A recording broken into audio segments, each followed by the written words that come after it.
So we have the first ever DLC for Vampire Survivors being Legacy of the Moonspell, and this is going to be my review for it, but I want to clarify before we jump into it, I haven't unlocked all of the secrets. What I've done with this is played through the entire stage, so I have completed the DLC and what's available. I have 4 of the 8 available characters. I've not done any of the secrets and stuff, but I've played with all of the easily accessed characters. I have not yet, as far as I am aware, unlocked all of the weapons, but I have played with a big amount of the weapons. Knowing me and how I play games, if I was to sit there and look for all the secrets and everything involved with the DLC to 100% complete everything, you wouldn't see this review for the next 6 months. I am terrible when it comes to secrets, but I have completed the map that is available with this DLC, so I have completed the DLC. And just before we jump into this review, I want to thank everyone that supports the channel, likes, subscribes, everything using the links in the description, all that good stuff. And I would also like to welcome all of the new subscribers to the channel. So, straight into the DLC,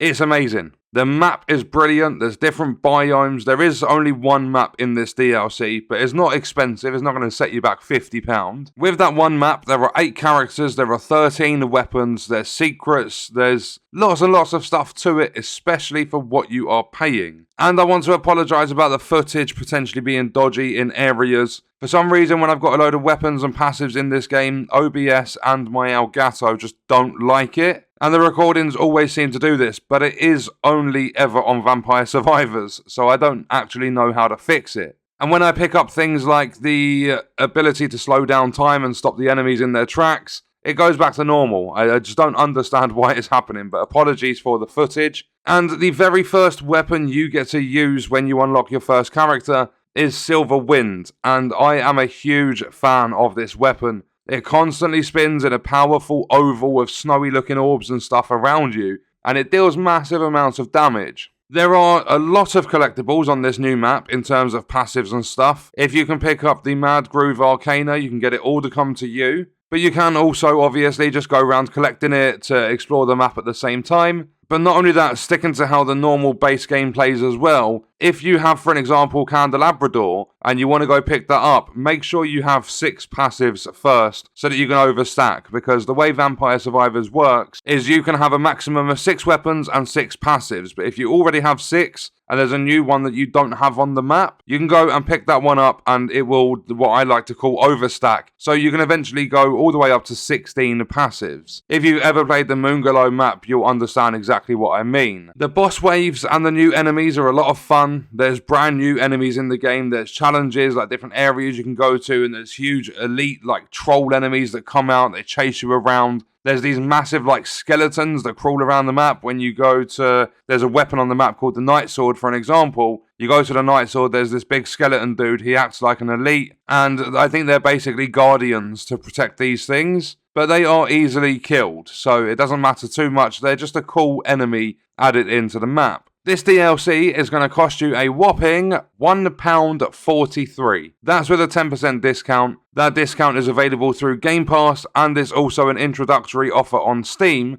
The original price of the DLC is £1.60, so it's going to cost you a whole $2, and I'm going to say you get 100%, you get a huge bang for your buck. This is totally worth picking up. This DLC is fantastic, and it's cheap. There are no complaints, it's nice and cheap. There's no monetization in the game, they're not asking you to purchase skin packs and loot boxes and things like that. This is just a straight up, you pay for the DLC, you get everything in the package, there's no bugs or anything like that, everything works. And then also, when you get the evolution for Silver Wind, it's called Festive Wind, and it uses the weapon itself and Pomarola in order to evolve it, and that's when the weapon gets to level 8, and Festive Winds adds in the ability to weaken enemies' defenses, and it goes from these white snowy looking orbs, it goes to a cool like green and yellow mix. It looks really good. The oval you can add to the area using like Candelabrador and stuff, and I think it's a fantastic weapon. The best I've used so far, besides Night Sword. Night Sword is quite cool. but I would still actually put Silver Winds or Festive Winds to the very top of my favourite weapons to use from this DLC. A good feature that I've seen added into this DLC, and I'm pretty sure it was added into the DLC, I don't think they would have just limited it to one map, but chests. When you had max upgrades and everything, you'd pick up a chest late in the game, and it would still do the spin thing where you see what you get, and you get money bags and then money at the bottom. Well, now when you're at that stage, the chests don't pop up their opening screen, they just instantly turn into gold. And I think that is a really, really good addition to the game.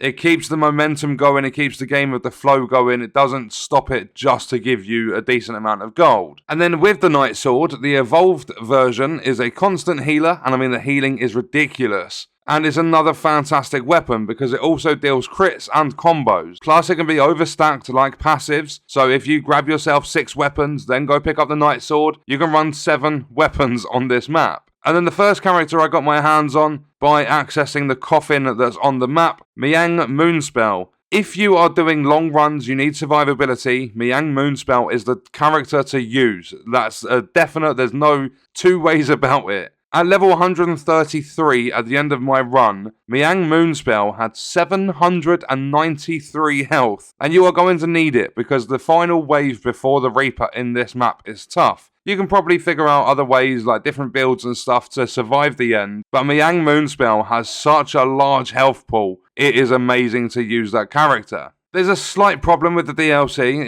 it's a very minor inconvenience, but there is now, if you open up you go to the pause menu, you open up the weapon evolutions and unions, the screen now says that it has 2 pages. So I've got like 1 of 2, and it says to move left or right to access the second page. But I tried every button on my Xbox controller, because I play through the Xbox Series X, and I just couldn't access the second page. So I can't see the other weapons and stuff. I don't know if there actually is a second page, but there is like arrows and 1 of 2 at the bottom to indicate there is a second page. I just couldn't access it for some reason. And then apart from that, I wasn't the biggest fan of the other characters. I used all 4 of the starting ones because there are 8 that come into the DLC. So I've used all 4 that they show off without going into all the secrets and unlocking the other characters. And by far, and I mean this is by a very, very big margin, Miang Moonspell is the best. The health upgrades, just everything about Miang Moonspell is better. I do like one of the other characters, I can't remember their name, but every now and then you'll get this,